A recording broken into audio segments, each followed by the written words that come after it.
নমস্কার বন্ধুরা, সুরুচি বাংলার রান্নাঘরে আবার একটি নতুন ধরনের রেসিপি নিয়ে আপনাদের সঙ্গে শেয়ার করব বলে চলে এলাম।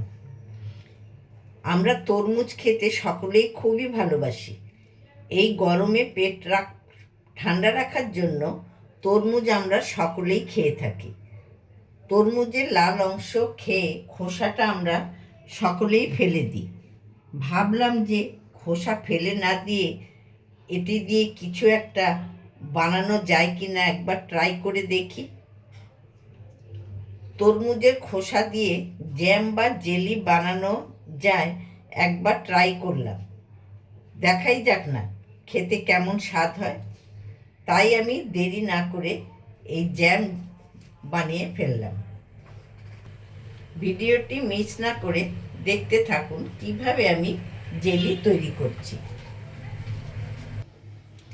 এটি তৈরি করতে খুবই সামান্য উপকরণ লাগে আর খুব সহজভাবে তৈরি করা যায়।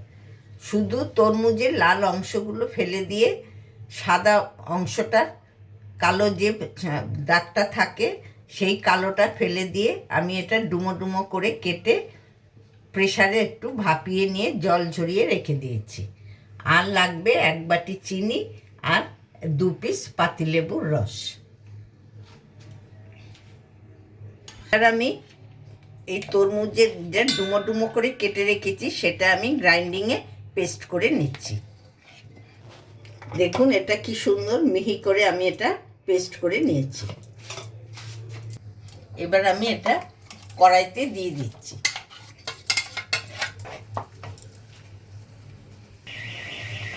এটা মিডিলে দেবেন।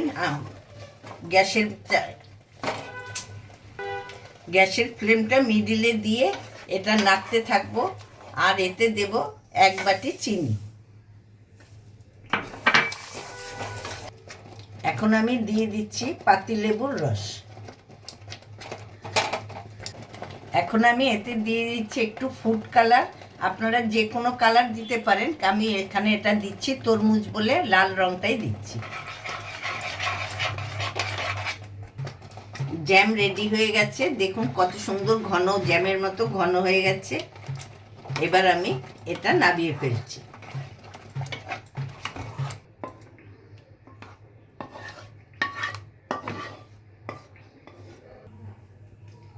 জেলি রেডি হয়ে গেছে। এইভাবে জেলি বাড়িতে করে জারে রেখে দিলে বাচ্চাদের পাউরুটির সাথে মাখিয়ে টিফিনও দিতে পারেন। আর ভাবতে হবে না বাচ্চাদের স্কুলে কি টিফিন দেব, খুব আনন্দ সহকারেই খেয়ে নেবে।